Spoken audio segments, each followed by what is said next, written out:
Հարգելի հայրենակիցներ, Նոյան տապանը կրկին եթերում է եւ հիշեցնեմ, որ իմ հյուրն է աուդիտորների պալատի նախագահ Հայաստանը ես եմ նախաձեռնության ղեկավար Նայիրի Սարգսյանն։ Նայիրի Սարգսյանը արդեն մեր տաղավարում է, այնպես որ սկսում ենք մեր հարցազրույցը։ Բարև ձեզ, պարոն Սարգսյան։ Բարև ձեզ։ Կարծում եմ խցանումներով դժվարությամբ եկաք հասակ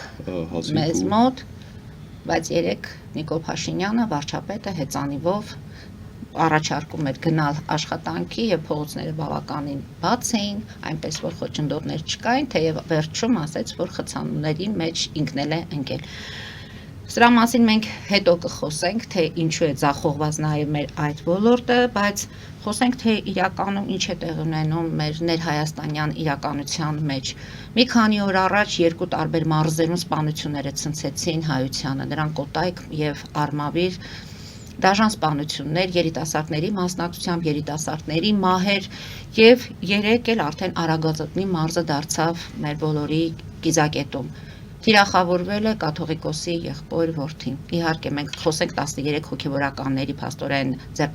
բերման ենթարկեցին, 20-ից ավելի խուզարկություններ են եղել։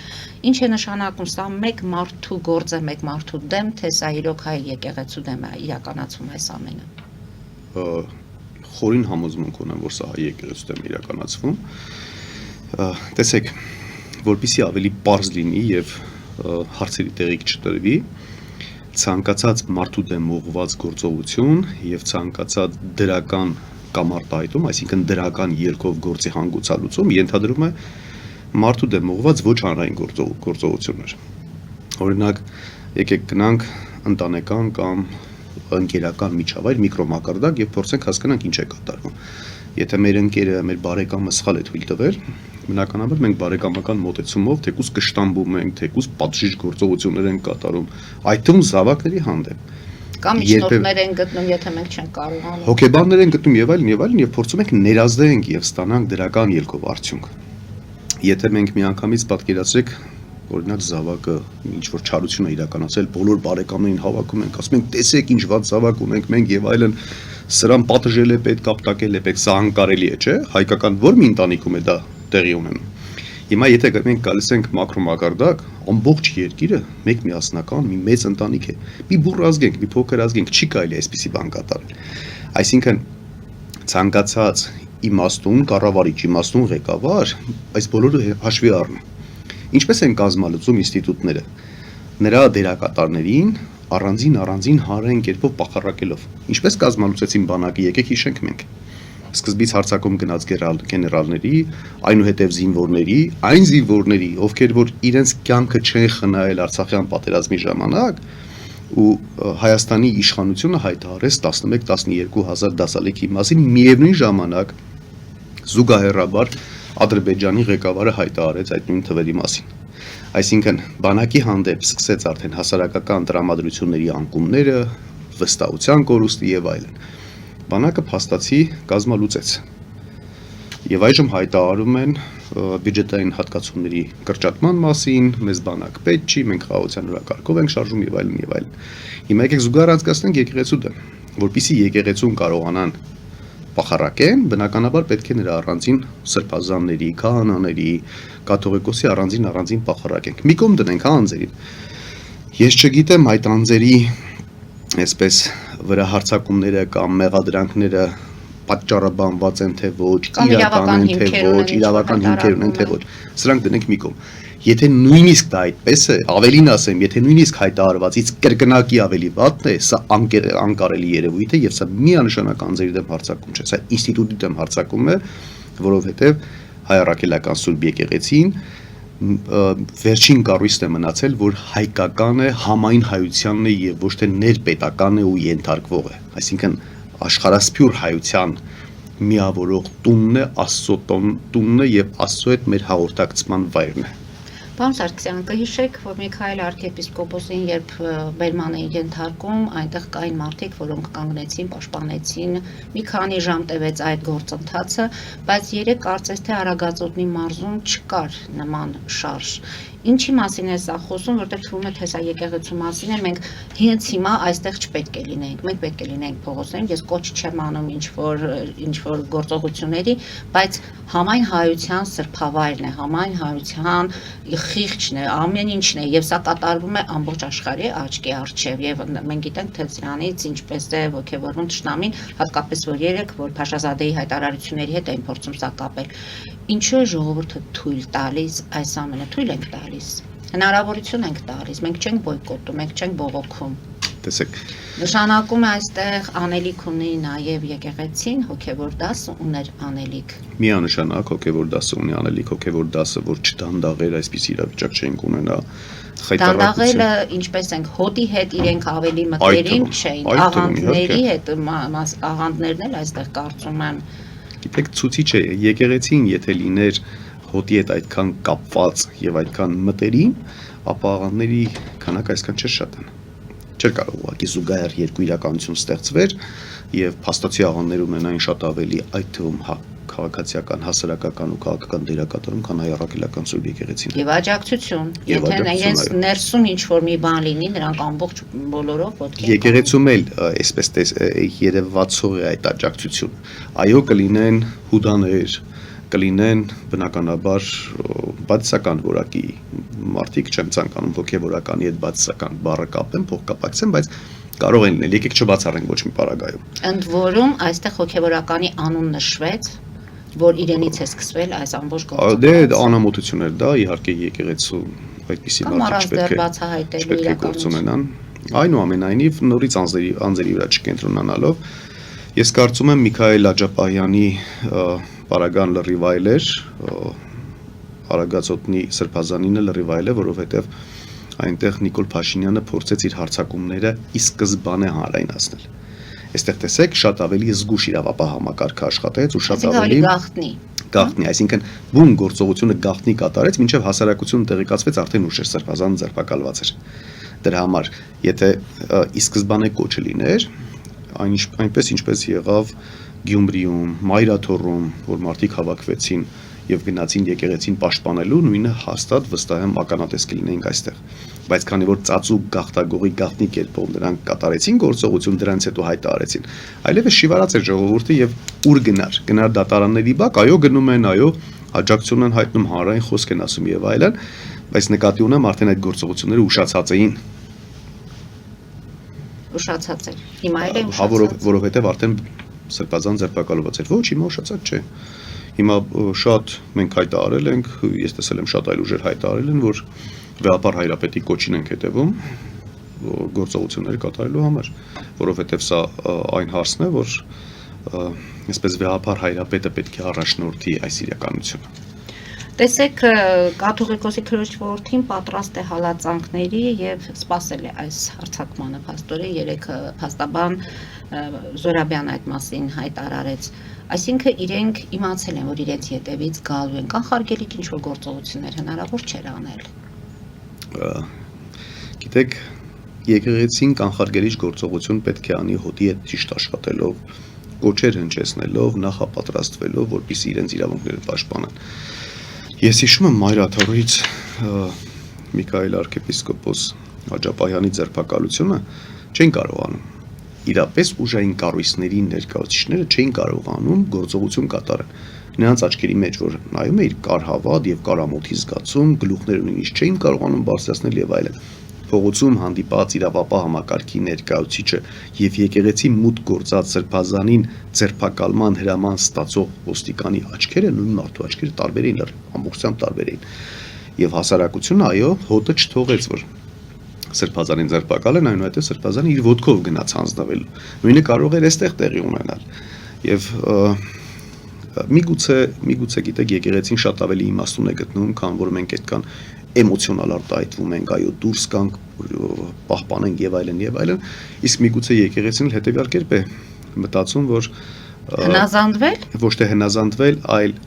ավելի իմաստնություն դրսևորել եւ հասարակական բախումներ չստեղծել, այսինքն հոտի եւ իշխանություն չէ, ուժային կառույցների, որովհետեւ թեկուզ այդ թվում իշխանության հետևորդների եկեղեցու վրա չեմ կարծում որ կհարցակվեն, բացի իհարկե որոշակի անհավատներ ունեն, այդ թվում նախարար, պատգամավոր անհավատներ ունեն, որոնք որ բարձրաձայնում են դրա մասին։ Բացի այսպիսի փոքրիկ խմբերից, այդ թվում իշխանության հետևորդները վստահ են, որ չեն կարող հարձակում գործել։ Բայց միգուցե եկեղեցիները շատ ավելի հեռուն են մտածում, տեսնում Եվ կարծում եմ, որ այո կարող են լինել այդ թվում հասարակական քաղաքացիական բախումներ, երկու ճամբարի բաժանումներ եւ Հայաստանի այս օրհասական պահին մի հատ էլ ներքին պառակտում այս օրակարգով միգուցե անթույլատրելի է համարում։ Ես չեմ խոսել, ես չգիտեմ իրենց իրական մտադրությունների եւ որոշումների կայացման տրամաբանությունը, բայց կարծում եմ հոգեվոր դասը հենց այս փիլիսոփայությամբ եւ տրամաբանությամբ պետք է գործի։ Չեմ բացառում։ Քաղաքացիական պայմանագիրը այդ կարծիքին չէ։ Լուսինե Բադալյանն ասում է, եթե այդ իրենց հոգեվորականի հագուստի տակ նրանք դավեր են նյութում եւ պետք է պատժվեն։ Գիտեք, եթե դավեր են նյութում եւ պետք է պատժվեն, թող երկխոսություն տեղի ունենա, որովհետեւ ինձ շատ շփվանի չետաքրում քաղաքացիական պայմանագրի ցանկացած ներկայացուցիչ ինչ է խոսում ու ինչի մասին է խոսում։ Առաջին հերթին թող նրանք իրենց դավերի համար պատասխանատվության ենթարկեն հայ ազգի, Հայաստանի Հանրապետության եւ Արցախի գլխին բերած աղետի համար թող յուրաքանչյուր ԿՊԱ-ական նախ պատասխանատվություն կրի, այն դավերը, որ շարունակում են նյութել, թող դրա համար պատասխանատվության ենթարկվեն, հետո նոր խոսեն այլ անձանց մասին։ Գիտեք, անբարոյականները ամենաառաջինն են գոռում անբարոյականության մասին, եւ նրանք ուրախանում են, որ բացի իրենցից այլ անբարոներ եւս գոյություն ունեն։ Հետևաբար ես երբևէ չեմ անդրադառնում այդպես ցանկացած ԿՊԱ-կանի խոսք ինձ համար անարժեք ուղղակի մի խոսք է։ Բայց նրանք իշխանություն են եւ նրանք եղանակ են փոխում։ Հիմա տեսեք, մենք խոսում ենք երեկվա միջադեպի հետ կապված, բայց եթե չլիներ Նիկոլ Փաշինյանը քանի ամիս է դրա մասին խոսում է, տրամադրում է, ինչպես դուք ասացիք, մենք տեսնում ենք նաև մեր ուժային կառույցների տղաները, որքան ամոթխած լինում է, որ նույնիսկ երեկել են բավականին հավասարակշռված, կարող ենք ասել, որ լրակյաց կանայք ավելի էմոցիոնալ էին, պետք է ասենք, որ նրանց շնորհիվ էլ այդ բախումները փաստորեն չեն եղել։ Որտեղ մենք ունենք ոստիկաններ, կարմիր բերետավորներ ունենք եւ այլն, մենք տեսել ենք մայրերի հետ ինչպես են վարվել, ինչպես են հրահրել, լրագրողի հանդեպ ինչպես է եղել, այնպես որ բնականաբար անբարոներ այդ թվում այդ համակարգում կան, բայց մեծամասնության մասին երբևէ չի կարելի այդ խոսի։ Գուցե հենց վերևից են հրահանգել, որ չլինին բախումներ, լինեն այդպես հնազանդ, լինեն այդքան հավասարակշռված, գուցե իշխանություններն էլ իրոք չի ուզում այս ամենը բախումներով լինի, իրականում ուզում են արդարություն։ Ես նախանձում եմ ձեր լավատեսությանը իշխանության հանդեպ։ Ես փորձում եմ հանրության տեսակետ եմ ես հիմնականում երկու կողմերին փորձում ներկայացնել, որպեսզի գտնենք ճիշտ լուծում։ Իշխանությունը բարի նպատակադրումներ չունի, իշխանությունը միասնության օրակարգ չունի, իշխանությունը բարիշացնելու օրակարգ չունի։ Ընդդիմությունը ունի։ Ես ընդդիմություն եմ, այո, ես ունեմ։ Մնացածի մասին եկեք չխոսեմ, որովհետև ես կորեկտ չի, ես չեմ կարող այլ ուժերի անունից պատասխան տալ։ Այդ հարցին կարող են բոլորը պատասխանել։ Պետք է քաշենք որոշակի գիծ, հատ մենք հասկանանք ինչի մեջ ենք հայտնվում այս պառակտումներից։ Չեմ ասում ամենաաններելի արարքների ընտանքներումներ, բայց որոշակի հանդուրժողականություն դրսևորենք, սուրբ ծայրերը հարթենք, շատ բարդ գործ է, հեշտ չի դա, բայց փորձենք Հայաստանի Հանրապետության համար կայունություն ստեղծենք, հետո նոր կանդրադառնանք արդեն պատժիչ գործողություններին եւ յուրաքանչյուրի հանցանքի թեկուզ զանցանքի նկատունակ պատասխանատվության մասին է խոսքը, ոչ թե իհարկե պատժիչ գործողություն դա նշանակում է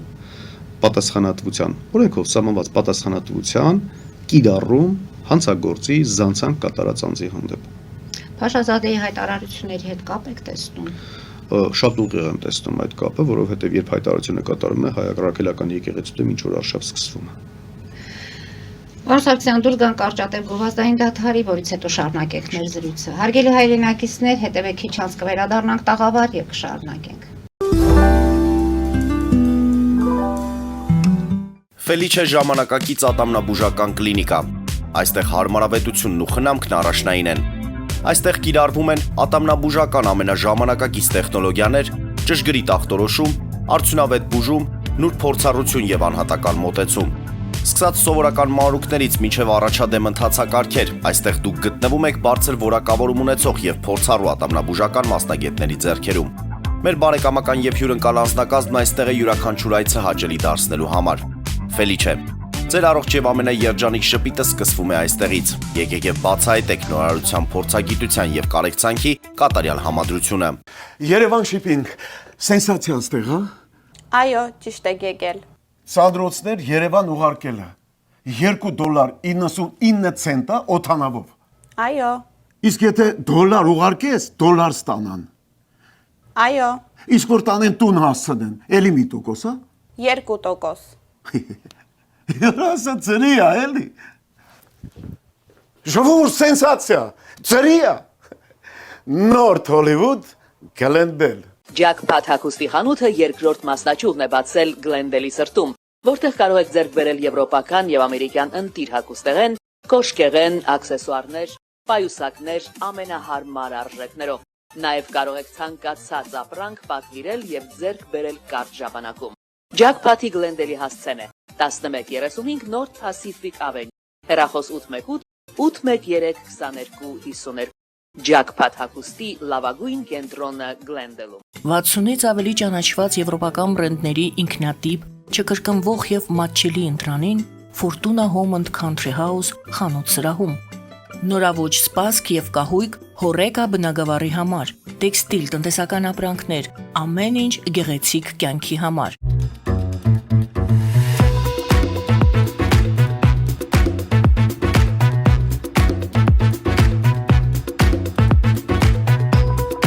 Արարատ ռեստորան, ընտանեկան եւ ընկերական ժամանցի լավագույն հասցե, սիրված արտիստներ, հյուրընկալ մթնոլորտ, հարուստ ճաշացան, անմահական խորտիկներ, Արարատ ռեստորան, հասցեն անփոփոխ, սիրով սպասում ենք ձեզ։ Լավագույն պաղպաղակ, բնական, համեղ եւ մատչելի գներով պաղպաղակը կարող եք ձեռք բերել բոլոր հայկական խանութներում։ Պահանջեք հայկական պաղպաղակ, Թամարա պաղպաղակ։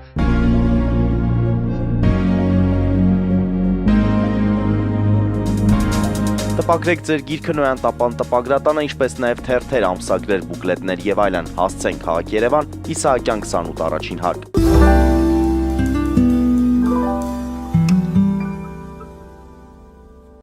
Հարգելի հայրենակիցներ, Նոյան տապանը կրկին եթերում է եւ խոստանում ենք հեռախոսազանգեր հենց հիմա ունենք, վերցնենք, փորձենք շփվել Սփյուռքի մեր հեռուստադիտողի հետ։ Լսում ենք ձեզ, բարև ձեզ։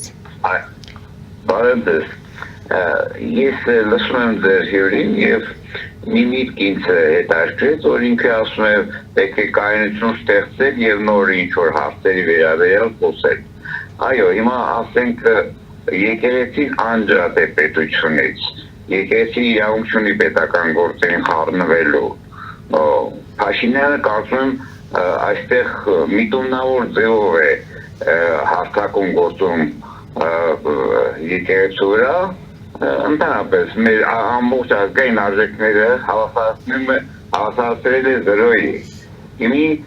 հերթասել է եկեղեցուն։ Եկեղեցին վարկաբեկելով նա փաստորեն մեր լվացքը ցույց է տալիս ամբողջ աշխարհին։ Ինքը թող իրեն կարգին պահի, որ իր վրա չծիծաղեն։ Լավ, ձեր հարցը։ Ձեր հարցը, խնդրում եմ ձեր կարծում, բայց եկեղեցականը, կաթողիկոսը տվյալ դեպքում, որ իրեն մեղադրում են, որ ինքը աղջիկ ունի, ինքը իրավունք ունի մնալու որպես կաթողիկոս։ Լավ, շնորհակալ ենք զանգի համար։ Շնորհակալություն հարցի համար։ Ընդ որում մենք Գլենդելից ենք զանգը ստանում, մեր Սփյուռքի հեռուստադիտողից է հարցը։ Տեսեք, եթե մենք Նիկոլ Փաշինյանի արարքները որակում ենք որպես սխալ, ապա նրա առաջկասած օրակարգով չպետք է հարցին անդրադառնանք։ Օրինակ ասում եք Նիկոլ Փաշինյանը եկեղեցու վրա հարձակում է կատարում, հետո ասում ենք կաթողիկոս իրավունք ունի աղջիկ ունենալու։ Նախ պետք է, եթե մտնում ենք այս դիսկուրսի մեջ, արդեն Նիկոլ Փաշինյանի ջրաղացին ջուր ենք լսում, չի։ Պետք չի այդպես հայրենակից իմ կարծիքով։ Դա եկեղեցու խնդիրն է եւ եկեղեցին ինքը կպատասխանի կամ, չգիտեմ, հանրությունը եթե կունենա այդ փաստերը, հանրությունը կամ հոտը ինքը կպարտադրի, կամ միգուցե զրույցների տեսքով, հենց փակ հանդիպումների տեսքով կարողանա այդ հարցը տակից։ Ասեմ, որ այս խնդիրը երբ առաջացավ, մենք էլ մեր բազում հաղորդումների ժամանակ հենց կարծում էինք, որ պետք է լինի այդ փակ հանդիպումները, այսինքն պետք է փորձել երկխոսել, նոր դրանից հետո ինչ որ հրապարակային հայտարարություններ անել։ Բայց հեռուստադիտողի հարցը կարծում եմ նաև հետեւյալն էր, բայց չէ՞ որ եկեղեցին առաջինը մեր հոգեվորականները կանգնեցին քաղաքականության մեջ, որից հետո հնարավորություն տվեցին Նիկոլ Փաշինյանին իրենց դեմ խոսելու։ Տեսեք, այդ թվում դա պետք է գնալ երկխոսության։ Բագրատ Սրբազանի շարժումը քաղաքական չէր ի սկզբանե, հետո դարձավ քաղաքական, որը իհարկե ես չեմ ողջունում։ Հասավ Երևան եւ դարձավ քաղաք։ Ես չեմ ողջունում դա, որովհետեւ այո, հոգեվոր առաջնորդը, Տավուշի մարզի հոգեվոր առաջնորդը պետք է եւ մտահոգված էր սա այդպես կեղծ սահմանազատման ու սահմանագծման գործողություններով եւ փաստացի հայկական տարածքների հանձնումներով եւ պետք է հոտի այդ իր ըմբոստությունը եւ իր բողոքի ձայնը արտահայտեր եւ այո քայլեր կառավարության դիմաց իր ձայնը բարձրացներ ամեն ինչը շատ լավ էր ոչ քաղաքական էր հոգեվորական էր ու եկեղեցին այո պետք է այստեղ մասնակցություն եւ հանրությունը նրա կողքին էր հիշեք թե ինչքան մարդ ես հիշում եմ որ նույնիսկ երևի այսպես ասած կեղծ հեղափոխության օրերին այդքան մարդ չէր հավաքվել ովքեր հավաքվել են աջակցություն հայտնելու այնուհետև հավատքով էին գնացել այնուհետև փոխվեց քաղաքական փոխվեց բայց այդ թվում տեղի ունեցավ պաշտոնից ազատում այսինքն այլևս Բագրատ Սրբազան Տավուշի թեմի առաջնորդը չէր կարծում եմ այստեղ էլ որևէ այդպես աննորմալ երևույթ տեղի չի ունեցել մարդը դարձավ քաղաքական նրան ազատեցին պաշտոնից այսքան իսկ հերոստատիտողի հաջորդ հարցը այն է դուք ասում եք կայունություն ստեղծենք նոր հետո այդ կայունությունը ձեր օրակարգը ինչպես եք պատկերացնում կայունությունը բոլոր սուր տեղերը հարթելով եւ առաջնային նպատակ առաջնահերթություն սահմանելով Հայաստանի Հանրապետության պահպանումը զարգացման ու հարատևման համար կայուն հիմքերի ստեղծումը նոր անցնելու արդեն դերակատարների պատասխանատվության ենթարկելու գործողություններին Հիմա փորձենք արդեն համեն դեպքում եկեղեցու հետ կապված մենք այս իրավիճակին կհետևենք, ինքներս ենք հակված, որ ամեն ինչ խաղաղ ավարտվի եւ նման դեպքեր չավելանան։ Ես ասեմ, որ հեռախոսազանգերով շատ ունենք, պարոն Սարգսյան, փորձենք լսել։ Լսում եք ձեզ, դուք եթերում եք։ Լսում ենք ձեզ։ Բարև ձեզ։ Հալո։ Լսում ենք ձեզ, խոսեք։ Լսում ենք ձեր հարցը։ TV-ով նայում եմ տեսնում եմ լոյեր են ինչ որ Արմստրանգ թե ինչ անուն է Էդի անպատվում է մեր նախագահի ինչ իրավունքով մեկը չկա դրա դեմ առնի Լավ, շնորհակալ ենք նույնիսկ ճիշտ ասած չհասկացա ում մասին է խոսքը, բայց ամեն դեպքում սա եւս թեմա է, երբ որ վարչապետին են անպատվում, նախագահին են, այսինքն ամեն դեպքում նրանք մեր երկիրը ներկայացնողներն են եւ պարոն Սարգսյան, ճիշտ ասած, որպես ընդդիմություն ես հետեւել եմ ձեր հարցազրույցներին, դուք բավականին կոռեկտ եք, բայց կան ընդդիմության ներկայացուցիչներ, որ շատ ավելի թույլ տամ ինձ ասել փողոցային մակարդակով է արվում այդ ամենը եւ այստեղ հանրությունը ասում է հետեւյալը բա այս ամենը կարող էիք ասել դուք Սերժ Սարգսյանին կամ Ռոբերտ Քոչարյանին տեսեք Նիկոլ Փաշինյանը այնքան ժողովրդավար է որ թույլ է տալիս իրեն վիրավորում են անպատվում են եւ բռնությունների ձեզ չի ենթարկում նույնիսկ մամուլի աշխատողներին են ըստ որում այսօր մամուլի օրն է եւ մամուլի աշխատողներին են այդ բաներն ասում Ընդ որում մենք ասուլիսների ժամանակ տեսնում ենք ինչ սուր հարցադրումներ են լինում որոշ լրագրողների կողմից, բայց այդ լրագրողները դեռ շարունակում են աշխատել։ Եվս մեկ անգամ առիթ օգտագործելով մամուլի մեր սիրելի ներկայացուցիչներին բոլորին շնորհավորում եմ մասնագիտական օրվա արդիվ եւ մաղթում եմ բեղումնավոր աշխատանք։ Եվ այնպիսի եթերներ, որ դուրս գանք եւ ասեք հզոր եք ժպիտով լի եթերներ։ Տեսեք, գիտեք, մարդու որակի մասին է խոսում նրա խոսույթը ընդհանրապես։ Այսինքն եթե փողոցային մակարդակի է, դա չի նշանակում, որ Նիկոլ Փաշինյանն արժանի է դրան։ Գիտեք, Նիկոլ Փաշինյանը արժանի է ամենավերջին վիրավորանքներին, բայց դու նրան այդ վիրավորանքը ընդ որում հանրային արտահայտելու դու նրան չես վիրավորում, քեզ ես վիրավորում։ Ես իմաստ չեմ տեսնում։ Ես բացառապես այսպես գործողությունները նրա կամ այդպիսի գործողությունները իրականացնողների անուններն եմ տալիս։ Օրինակ ես հաճախ եմ ասում անգրագետների հավաքածու։ Ինքան ասեցի ինքը կառավարության նիստի ժամանակ ասես մենք դասարանում ենք մնացել։ Դուք եք ուշադրում։ Սա նորմալ է։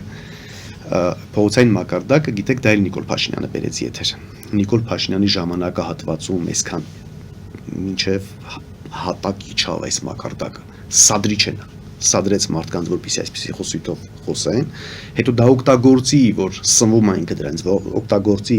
որպեսզի ժողովրդավար լինելու փաստը, բայց այն ինչն է ժողովրդավար չէ բացարձակ,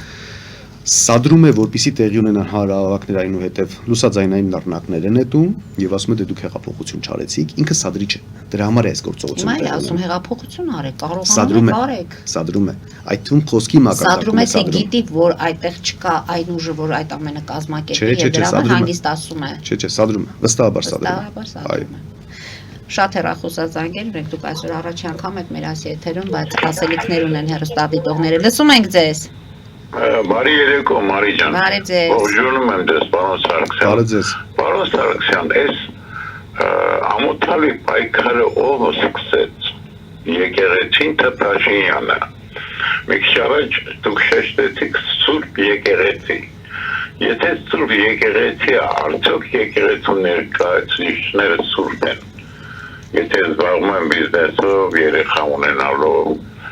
իհարկե հավատացյալներ կլինեն, որ կպաշտպանեն, նրանք չեն պաշտպանում եկեղեցուն, նրանք անդամներին են պաշտպանում։ Անդամները կգան, կանցնեն ու կգնան։ Եկեղեցին կմնա, անդամներն էլ ժամանակավոր են։ Մեր պատմության մեջ եղել ասած դեպքեր, որ եկեղեցու անդամը եղել է մեծ բիզնեսմեն եւ սրիկա մեկը գետադարձը, եթե հիշում եք պատմությունից, որ անի բառանիկները հանձնեց թշնամուն։ Այս հարցը կարելի է լուծել առանց այսքան աղմուկ հանելու, ուղղակի ես կարծում եմ պետքա աղմուկ չբարձրացրած ինքը հիվանդության կամ մի պատճառով հրաժարվեր եւ վերջանալ եւ չգիտեմ ինչով կա իհարկե հավատացյալները երկու ձևի են լինում գիտակից հավատացյալ եւ գույր հավատացյալները կպաշտպանեն կաթողիկոսին եւ այդ սխալ անդամներին ասեն եկեղեցու դեմ չի պայքարը անդամների դեմ է պայքարը մեկ էլ ուզում եմ փոխհարաբերությունների մասին մի քիչ մեկնաբանել եկեղեցու եւ պետության անդամների միջեւ շնորհակալ Մենք էլ շնորհակալ ցանկի համար Կրկին մենք վերադառնում ենք Փաշինյանի առաջ քաշած օրակարգին Ես որևէ անդամի չեմ պաշտպանում եւ որևէ անդամի հետ որևէ խնդիր չունեմ Սա համարում ենք եկեղեցու դեմ հարձակում որը անթույլատրելի է Եթե իշխանություն ունենա ազնիվ նպատակ, ապա պետք է երկխոսի եկեղեցու անդամների հետ փակ ֆորմատով, ընդ որում այնպիսի գաղտնիության ապահովումով, որ նույնիսկ հարևանությամբ ապրող տների, բնակարանների բնակիչները դա չկարողանան որևէ կերպ որսալ, ինչ տեղի ունեցավ։ Եթե իշխանությունը դա չի անում, ու մենք դա տեսնում ենք, որ չի անում, իշխանության նպատակը եկեղեցականը չի, այլ եկեղեցին է, հոտը դժգոհ է, գիտեք, մի քիչ էլ այստեղ սխալ է ասել ճաշակի խնդիր է, բայց իրապես դա էլ այս խնդիրն էլ գոյություն ունի։ Օրինակ, մենք շատ ենք լսում տարբեր մարդկանց ոչ վաղ անցյալի կաթողիկոսների հանդեպ սիրո, հարգանքի, պատկառանքի դրսևորման մասին։ Մենք ունենք կաթողիկոսներ, հիմա մարդիկ կան, որ իրենց տները նույնիսկ հիմա կարող է հոտ այո դա խոսել նրանց հետ։ Այո, հոտը իր դժգոհությունը այդտեղ կրկին փակ ֆորմատով, որովհետև երբ որ գնում են եկեղեցի պատարակների չգիտեմ, կիրակնորյա հաղորդություններ ստանալու, նման պարագայում կարող է հոտը քահանայի հետ խոսել։ Որևէ այստեղ խնդիր չկա, պետք չի միայն քահանան խոսի հոտի հետ, այլ հոտը պետք է խոսի։ Հոտը պետք է երկխոսության հետ կապված ես նոր հիշեցի, պարզապես զրույցի ընթացքում եկեղեցին էլ չի առաջարկում այդ երկխոսությունը։ Եթե Նիկոլ Փաշինյանը ինչ որտեղ նպատակները բարի չեն, ինչպես ենթատեքստն է ձեր հուշում, այդ դեպքում որպես ավելի աչալուրջ, ավելի գիտակ, ավելի տարեց, ավելի հոգևոր, չէ՞ որ եկեղեցին ինքը կարող էր գնալ այդ քայլին, գուցե իր հոտի ներկայացուցիչ ինչ որտեղ շեղվել է, գուցե եկեղեցին պետք է աներ։ Այստեղից չեն գալիս այն հետևության, որ երկու կողմերին էլ այս աղմուկը, այս սրացումները Համաձայն եմ, ճիշտ եք, ընդ որում շատ ավելի բարձրի, շատ ավելի հոգևորի ու մեծի դիրքերից հանդես գալով եկեղեցին կարող է դա նախաձեռնել եւ իրականացնել։ Չեմ կարող ասել դա իրականացրել է թե չէ, եթե իրականացել է ու մենք խոսում ենք դրա մասին տեղյակ չենք, նշանակում է շատ ավելի լավ, չէ, որ իրականացրել է, փորձել է այդ երկխոսությունը ու մենք տեղյակ չենք, այսինքն գաղտնիությունը պահպանվել է, սա շատ լավ է։ Եթե չի իրականացել, լավ չէ իհարկե։ Բայց մենք Միքայել Սրբազանը նույնիսկ առաջարկեց երկու նախագահներին չմասնակցել ընտրություններին։ Այսինքն վերլուծելով իրավիճակը, հասկանալով, որ եթե իրենք լինում են Նիկոլ Փաշինյանի վերարտադրությունը լինելու է, պետք է ասենք, որ այստեղ կար ճշմարտությունը եւ նա իր հոտի անունից էր խոսում։ Տեսեք, Միքայել Սրբազանը երևի ամենաընդունելի եկեղեցական սրբազաններից է, ով որ ճշմարիտ խոսք է ներկայացնում, բայց մարդու խոսքը ներկայացնում է որպես քաղաքական։ Ես Միքայել Սրբազանի խոսքը քաղաքական չեմ համարում։ Սա հայրական հորդոր, խորհուրդ, մտահոգություն, ազգապահպանման, հայապահպանման, պետականապահպանման հորդոր եմ ես դիտարկում։ Եվ եթե տեսեք մեզ զանգահարող հարգելի հայրենակիցները տարբեր էսպես մարդիկ ասում են եկեղեցին չպետք է քաղաքականությանը խառնվի։ Ախր սա քաղաքականություն չի։ Տեսեք, ասում է թող կաթողիկոսը հեռանար եւ այս ամենը այսքան չէ որ հիմա Հայաստանում քաղաքականություն չի տեղի ունենում։ Հայաստանի կազմալուծում, լուծարման process է տեղի ունենում։ Հիմա այս պարագայում եկեղեցականը եթե անկեղծ մտահոգություն է հայտնում, ապա սա համարվում է քաղաքականություն, ես այդ կարծիքին չեմ։ Հիմա տեսեք Միքայել Սրբազանի օրինակը շատ լավ բերեցիք։ Դուք դիտարկում եք նրան որպես քաղաքական հայտարարությունների։ Ես որպես քաղաքացի կարող եմ այդ մասին խոսել, բայց ոչ որպես լրատվականի ներկայացուցիչ։ Տեսեք, ինձ համար դա քաղաքական չէ, եւ հիմնավորում եմ ինչու քաղաքական չէ, որովհետեւ Հայաստանում այլևս դասական քաղաքականություն գոյություն չունի, այսինքն այստեղ քաղաքական մրցավազք չէ, այստեղ գոյություն ունեն պետության պահպանման աջակիցների բանակ եւ պետության քանդման, ապամոնտաժման, լուծարման բանակ։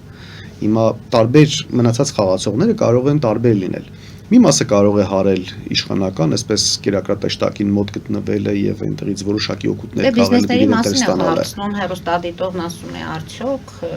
այդ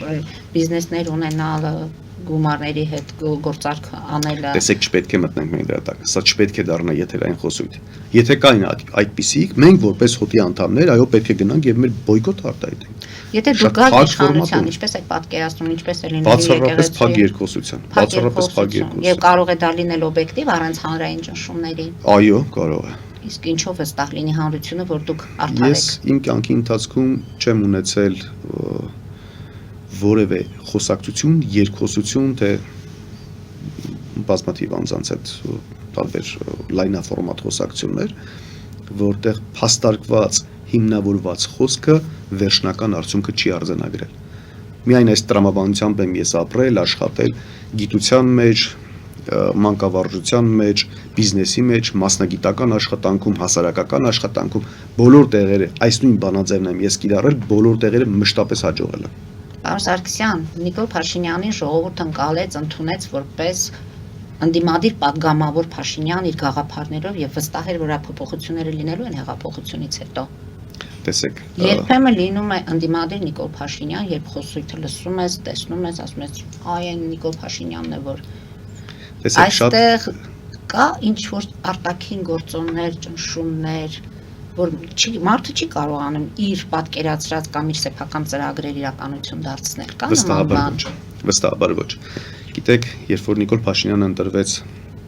Հայաստանի Հանրապետության վարչապետ, այդ ժամանակվանից իմ խորը մտահոգությունները սկսվել են։ Խնդիրը Փաշինյանն էր, թե խնդիրը այդ հեշտ հեղափոխությունն էր։ Նիկոլ Փաշինյանն էր խնդիրը եւ հասարակության հավատն էր խնդիրը։ Ինչով։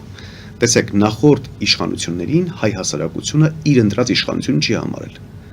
Եվ բավականին հեշտ մերժեց։ Գոնե հասարակական տրամադրությունները, այսինքն ես մարդկանց հետ երբ որ շփվում եմ եւ խոսում, ասում եմ մենք չենք ընտրել, դե ինչ ուզեն դա լինելու է։ Կարևոր չի ճիշտ են, սխալ են, սա դրում ենք մի կողմ։ Սա իրենց ընկալումն է, արմատացած ու անփոխվող ընկալումն է։ Նախորդ նախագահներին մենք չենք ընտրել։ Նիկոլ Փաշինյանին համարեցին իրենց ընտրածը։ Դա էլ մի կողմ դնենք, օբյեկտիվ էր, թե սուբյեկտիվ էր, հեշտ եղավ, թե ուղղակի արտաքին ուժերի ազդեցության տակ եղավ եւ այլն, էական չի ինչ էր, բայց ընդունեցին։ Հիմա տեսեք հասարակությունը ինչով է շատ հիասթափված։ Մեր չընտրածից մեր ընտրածը ավելի վատ մարդ դուրս եկավ։ Էյֆորիայի տակ ընդունեցին Նիկոլ Փաշինյանին, բայց որպեսզի մեր սիրելի հասարակության ասելով դուք հիմնականում այստեղ դնում ենք Արցախը, պատերազմը, այդ թվում, բայց ամեն ինչն ենք դնում։ Տեսեք, դուք հարցնում եք, ասում եք Նիկոլ Փաշինյանը, դիմադիր Նիկոլ Փաշինյանը, այդպես ժողովրդի մասին մտահոգ էր եւ այլն եւ այլն։ Եվ Նիկոլ Փաշինյանը եկավ, տրամագծորեն հակառակ գործողություններն իրականացրեց ու փաստացի ձախողեց։ Եվ դրա մեջ ձեր հարցը այսպեսի տրամաբանությամբ է, արդյոք արտաքին ուժերը ներգործություն ունեն, թե ոչ։ Ես ասում եմ վստահաբար ոչ, ինչու։ Որովհետև ցանկացած մարդու գործողություններին ապագային հավատի ժամանակ պետք է մարդու անցյալը մի հատ տեսնեք, դիտարկեք։ Ինչպիսի անցյալ ունի այդ մարդը։ Նա սուտասան է թե ոչ։ Նիկոլ Փաշինյանի պարագայում պատասխանը ակնհայտ է։ Նիկոլ Փաշինյանը ճիշտ խոսք չունի ընդհանրապես։ Նիկոլ Փաշինյանը ասեց Արցախ Հայաստանը եւ վերջ, Նիկոլ Փաշինյանը դրանից ավել ջանասիրությամբ կրկնակի երրակի ավել ջանասիրությամբ ասում է Ադրբեջանը եւ վերջ։ Վերեցին դրան։ Ինչ է տարչում, ինչ եղավ։ Դնում եմ մի կողմ փաստերը։ Այդտեղ պետք է հրաժարական տար, որ չդառնար ստախոս եւ դավաճան։ Թող հրաժարական տար, թող չգիտեմ, թող ինքը որոշի ինչ աներ։ Համենայն դեպս փաստացի մենք հանդուրժել ենք, որ մնացել է, Ես ինքս մեղավոր եմ, որ ինքը դեռևս այսօր իշխանության է։ Բայց հիշում եք ընտրություններ, վերընտրություններ։ Դա էլ դնենք մի կողմ։ Տեսեք, Նիկոլ Փաշինյանին չէր կարելի հավատալ ի սկզբանե։ Հիմա դուք հարց եք տալիս, ասում եք, որպես ընդդիմադիր падգամավոր նրան հավատացին եւ հակառակը արեց։ Հասարակությունը ինչով պետք է համոզված լինի, որ նոր գործիչները, այդ թվում ես, չպետք է խապեն կամ կխապեն, թե չեն խապ։ Այսինքն այս հասարակական տրամադրվածության, այսպես կանխատեսումները։ Հասարակությանը ընդհանրապես ես խնդրանք, հորդոր եւ խորհուրդ եմ տալիս, որ ցանկացած մարդու խոստումներին հավատալ չհավատալու երկու մաղով անցկացրեք։ Առաջին, հիմնավորում կա այդ խոսքի թե չկա եւ երկրորդով է այդ մարդի իր կենսագրության։ Նիկոլ Փաշինյանի կենսագրությունը բոլորին է հայտնի, ինչի մասին է խոսքը։ Ինչպես կարելի է Նիկոլ Փաշինյանին ընդհանրապես հավատալ։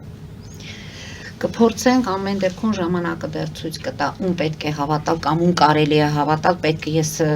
չեմ կարող այս ասել, որտեղ իրոք ընդ որում ասեմ 3 իմ հյուրներ գրող հրապարակախոս 3 առաջի օրը Տիգին Ռուզանա Սատերյանը եւ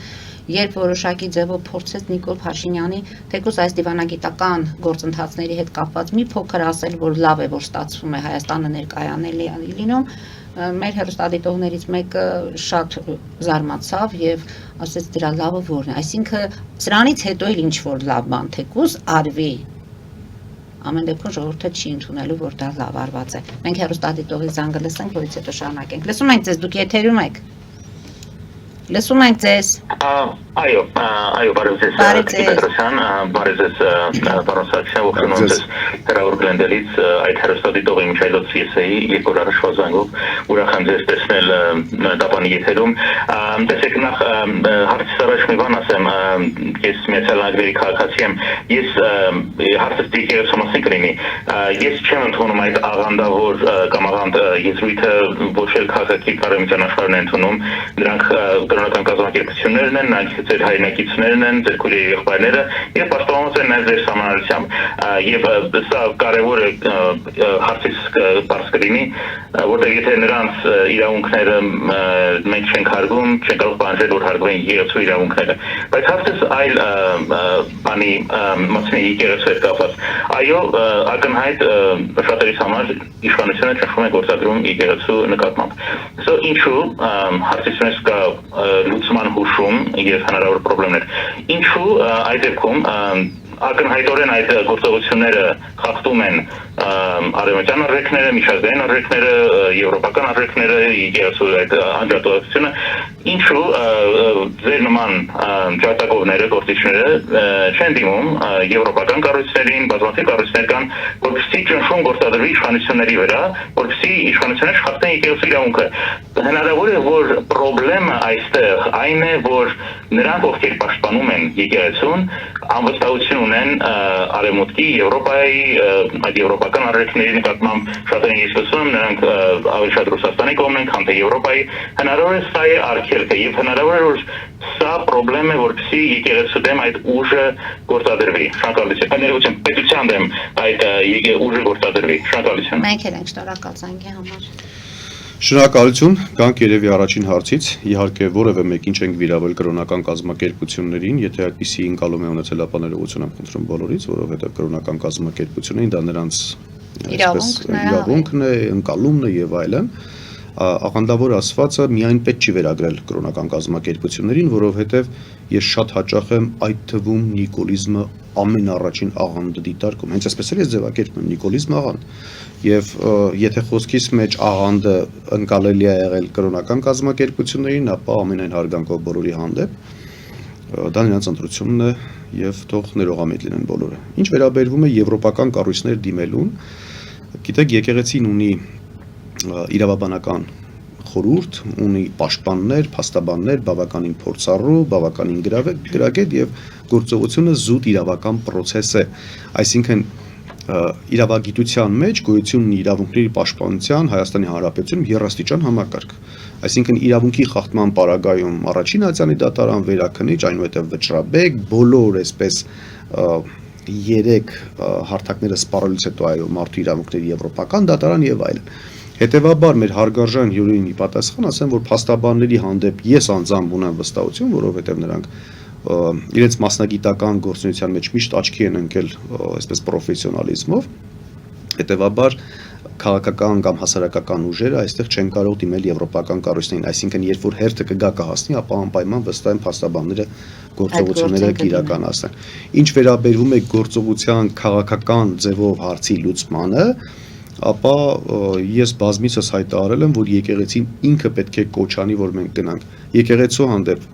Մայրաթորի հանդեպ առաջին ուժային հարձակումը երբ որ եղավ, ես կոչ եմ արել եւ ես ինքս գտնվել եմ եկեղեցու բակում, ես ինքս պաշտպանել եմ եկեղեցին եւ հենց այդտեղից էր իմ խոսքի մեջ գալիս եկեղեցում գտնվող ուժային ներկայացուցիչների աչքերի խորությունը եւ նրանց խոնարհությունը։ Հետևաբար հարցին կարծում եմ լիարժեք պատասխանեցի, փաստաբանների տիրույթում թողնենք, իրենք կորոշեն երկինը։ Ես փաստորեն շատ զգայուն, շատ նուրբ թեմա եւ պետք է բոլորս զգուշավոր լինենք։ Եվ քանի որ մենք հուշում եմ, որ մեր հաղորդումը մոտենում է ավարտին, ուզում եմ ձեր մի հայտարարությանը անդրադառնալ գնդակ ընդդիմության դաշտում է Նիկոլ Փաշինյանը այլևս քաղաքական դաշտում որոշողը չէ։ Այդ դեպքում ով է այսօր որոշում քաղաքական խաղի կանոնները Հայաստանում։ Ընդդիմադիր դաշտը բացառապես։ Ընդդիմադիր, որ ընդդիմադիր։ Այն որ խորհրդարանում է։ Բոլոր ընդդիմությունները միասին վերցրեց։ Եվ դուք կարծում եք, որ ընդդիմությունը իրականում ուզում է լինել այս խաղի մեջ պատասխանատվություն իր ուսերի վրա վերցնել։ Ես նորից կոռեկտ չեմ համարի այլ ընդդիմության ներկայացուցիչների կողմից պատասխան հնչեցնել։ Ես հետևյալի կողմնակիցն եմ ու հայտարարել եմ ու շարունակելու եմ հայտարարել մինչև Չարիքի վերջնական տապալումը։ Ես պատրաստ եմ Հայաստանի Հանրապետության, ճարտարապետության, կառուցման, հզորացման եւ այս Փաշինյանական իշխանությունից երկիր քանդող պետականական իշխանությունից ազատվելու համար կանգնել շարքի ամենավերջում որպես շարքային զինվոր, պատրաստ եմ առաջնորդել, այո, որպես վարչապետի թեկնածու։ Բայց նաև հայտարարում եմ, Հայաստանում բոլոր գործիչները մի հատ կարևոր հիվանդությամբ տառապում են։ Ես դրան մեկ կոչում եմ վարչապետացավ, մեկ այդպես էգոյի շոյելու չգիտեմ ինչ իզմ, ամոթ է։ Մինչև այս ամբիցիաները մենք բոլորս չդնենք սեղանին, ամբողջ ընդդիմության ներկայացուցիչները, եթե ընդդիմության են, սրա մասին է խոսքը, գլոր սեղանի շուրջ հավաքվեն եւ այսպիսի տրամաբանությամբ վերջին շարքային զինվորի եւ առաջնորդող հրամանատարի երկուսը միաժամանակ, բայց հմտություններով, կարողություններով պետք է կարողանան իրենք հիմնավորել, որ դա ունակ են իրականացնել, որովհետեւ ամենակիչ հմտություններն, ունակությունները, կրթությունը, գիտելիք ունեցող մարդը ամենաբարձր ամբիցիան ունի։ Ասեք տեսնում ես, որ մարդը, օրինակ Նիկոլ Փաշինյանն ասում ենք խմբագրություն էր կառավարել, բայց դաշտում լիք խաղացողներ նույնիսկ խմբագրություն չեն կառավարել, այսինքն մեկ ենթական նույնիսկ կյանքում չեն ունեցել, ամենաշատ վարչապետի ամբիցիան նրանք ունեն։ Այսպիսի դերակատարները պետք է նստեն սեղանի շուրջ եւ յուրաքանչյուրի դերաբաշխումը կատարի, յուրաքանչյուրի ուժեղ եւ թույլ կողմերը հաշվի առնելով Եվ այդ պարագայում Նիկոլ Փաշինյանը իշխանության ունենալու շանս չունի, բայց այստեղ էլ վատ կողմը նա է, որ Նիկոլ Փաշինյանը նաև գիտակցում է, որ այդ ընդդիմության ներկայացուցիչների մեջ շատերը այդ սեղանի շուրջ չեն նստել։ Եվ չեն կարող նստել։ Եկեք չթերագնահատեք Նիկոլ Փաշինյանի հնարավորությունները։ Բացարձակ, Եվ դուք կարծում եք, որ բոլոր գործիքները սպառել են Նիկոլ Փաշինյանը, թե նա դեռ ոչ իհարկե։ Ընդ որում այս վերջին օրը գիտեք ինչպես ճիշտ է նա հեծանիվ է վարում, ընդ որում տարբեր փոխկապներով, գունավոր եւ այլն, դա դուք ասում եք շոու։ Ես նայում եմ հանրության տեսակետից, դա ինչ որտեղ հոգեբանական ավելի շատ գործընթաց է։ Տեսեք, Նիկոլ Փաշինյանը հեծանիվ վարում էր։ Նիկոլ Փաշինյանը։ Տեսեք, Նիկոլ Փաշինյանը հեծանիվ վարում էր 2021 թվականի ընտրություններից, չներողություն 18 թվականի ընտրություններից անմիջապես հետո 2-3 անգամ, այնուհետև քարոզարշավների ժամանակ միայն։ Հետո հեծան Վարշավ է անում եւ այլն ինչ անում, դա դնում ենք մի կողմ։ Այնուհետև պետական բյուջեից հեծանիվների ձեռքբերման տոկոսների սուբսիդավորում է իրականացնում, սրանք բնականաբար պետական բյուջեն ծառայեցնում է PR ակցիա իրականացնում, որպեսզի վերընտրվի։ Այդքան մեքենա կճապեցին, ոչինչ, թող հեծանիվներ ունենան, չունենան։ Նիկոլ Փաշինյանը շոու իրականացնում, դա դնենք մի կողմ։ Այսինքն հեծանիվով աշխատանքի մեկնել եւ այլն, Նիկոլ Փաշինյանի շոուն է։ Ես գիտեք Նիկոլ Փաշինյանին կասեմ ամենավատ պետական գործիչ, ամենավատ կառավարիչ, շատ այսպեսի ամենավատ այսպես անունները եւ հիմնավորումները կտամ, բայց երբևէ որպես քաղաքական դերակատար, քաղաքական գործիչ ես այդպես նրան չեմ ասում։ Հակառակը շատ հմուտ է։ Ինք շատ մանիպուլյացնող է, իսկ քաղաքականության մեջ դա շատ կարևոր է։ Այսի կարմիր գծեր, որ երբևէ, օրինակ, ես ինքս չեմ հատի երբևէ։ Նիկոլ Փաշինյանը կհատի։ Այո, քաղաքականության մեջ չի կարելի հատելուց հետո կարողանում է եւ այդ ամենի տակից դուրս գալ։ Այսպես ասեմ, թեկուզ ինքը իր եւ իր շրջապատի համար։ Չգիտեմ կարողանում Եվ եք իր դուրս գալ թե չէ, ընտրողների ամենակարևորը չի ամաչում հատելուց հետո։ Սա շատ կարևոր է։ Պարոն Սարգսյան, մեզ մնաց ընդամենը 4 րոպե ժամանակ եւ ամեն դեպքում իրադարձությունների մենք հետևելու ենք եւ հաջորդ անգամ կունենանք նորից թեմաներ խոսելու, որովհետեւ մենք մտել ենք մի փուլ, որ ամեն օր, ամեն ժամ նորություններ են լինում եւ դժբախտաբար դեռ չենք արձանագրել շատ առարկայական դրական ինչ որ գործընթացներ, որ ասենք այստեղ հաջողել ենք։ Հաջողում ենք արտաքին դիվանագիտության մեջ։ Արտաքին դիվանագիտություն, հանդիպումներ, Արարատ Միրզոյան, Նիկոլ Փաշինյան, Սուրեն Պապիկյանը, որը Վաշինգտոնում է, դեռ պատերազմից հետո հագուստի հարց պետք է լուծվեր բանակի հետ կապված։ Սա հարց է թե ուղղակի պես ենք անում, որ հաջողում ենք։ Ինչպես ենք հաջողում, այնպես որ Թրամփը Ալիևին ասում է որ հայրենակիցը դու այսպես ձեռքով ցույց է տալիս, այդպես ենք հաջողում։ Դե ինչ անենք, ասում են մեծ մարդ է հնարավոր է ինչ որտեղ, բայց չէ որ Նիկոլ Փաշինյանը Եթեվել հակառակը չի լինում։ Մեր նախորդ նախագահներից որն է այդքան մտերիմ եղել Միացյալ Նահանգների նախագահի հետ։ Տեսեք ինչքան հակադարձումներ կարող է անել հանրությունը։ Գիտեք, Իսկ գուցե այդ մի ժեստով ընդհակառակը եւս մեկ անգամ թող հիշեցներ, որ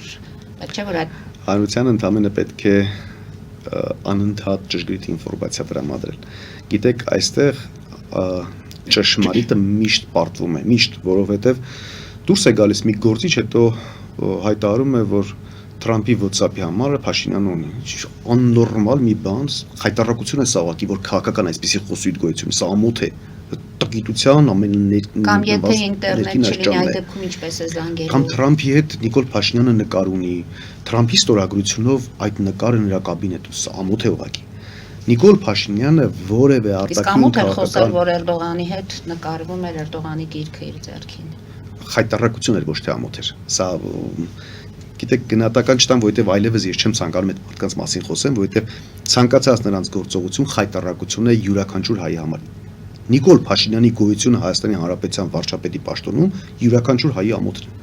Մենք բոլորս պետք է ամաչենք դրանից։ Յուրաքանչյուր հայ, բայց չէ որ Նիկոլ Փաշինյանն ունի նաև իր ընտրազանգվածը։ Մենք չենք արդյոք վիրավորում այդ մարդկանց։ Տեսեք, մենք խոսում ենք կոռեկտության մասին, խոսում ենք կարմիր գծերը չհատելու մասին, բայց ամեն անգամ Նիկոլ Փաշինյանի ընտրությանը անդրադառնալուց մենք նաև նրա ընտրազանգվածին ենք չենք վիրավորում բացարձակ չենք վիրավորում, որովհետև այդ ընտրազանգվածը շերտավորված է եւ առանց վիրավորելու, բայց շատ ծավալուն թեմա է, մենք կարող ենք դրա շուրջ խոսել, թե Նիկոլ Փաշինյանին ընտրողները ինչի պատճառով են Նիկոլ Փաշինյանին ընտրում։ Օրինակ 2021 թվականին ասում են պարտված ղեկավարին ընտրեցին նրա վարկանիշ ավելի բարձր, ոչ հակավարկանիշների մրցապայքար եւ հակավարկանիշով Նիկոլ Փաշինյանը կարողացավ հաղթել ընտրություններում։ Այդ խորքային պատճառների մասին բավական երկար զրույց կարող ենք մենք ունենալ։ Շնորհակալություն եմ հայտնում պարոն Սարգսյան, ասեմ, որ շատ զանգեր ունենք, խոստանանք մեր հեռուստադիտողներին, որ հաճախ կլինեք մեր տաղավարում, արդեն ուշ է, որ ես կարողանամ զանգերի վերցնել, պատասխանել հաստատ չենք հասցնի։ Հարգելի հայրենակիցներ, այսօր այսքանով ավարտում ենք, հետևեք զարգացումներին, մնացեք խաղաղությամբ։